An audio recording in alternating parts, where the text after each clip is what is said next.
अस्सलाम वालेकुम, मैं हूँ Sarma, doctor and dietitian right at your service. आज के वीडियो में हम बात करेंगे बच्चों को फल कब, कितना और कैसे खिलाया जाए।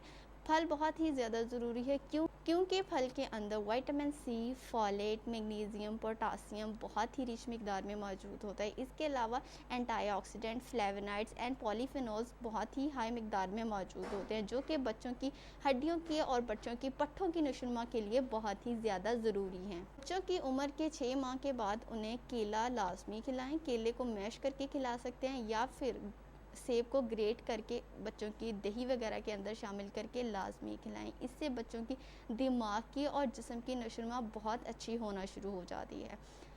2 साल के बाद से लेकर 6 साल की उम्र तक बच्चों को 3 से 4 सर्विंग यानी कि दिन के अंदर 3 से 4 दफ़ा फल लाजमी खिलाएं।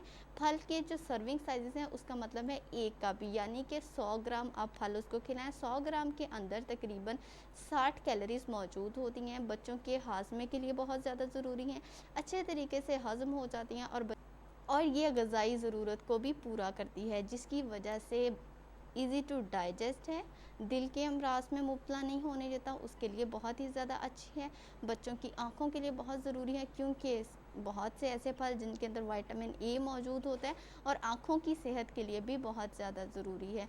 जिस्म की नशोनुमा के लिए फल को 4 से 5 दफ़ा लाजमी खिलाएं और एडल्ट होते तक यानी कि जब तक बच्चा 18 साल तक नहीं हो जाता उससे 4 से 5 दफ़ा दिन के अंदर फल लाजमी खिलाएं। मज़ीद ऐसे वीडियोज़ देखने के लिए चैनल को सब्सक्राइब करें। Thank you so much. अल्लाह हाफिज़।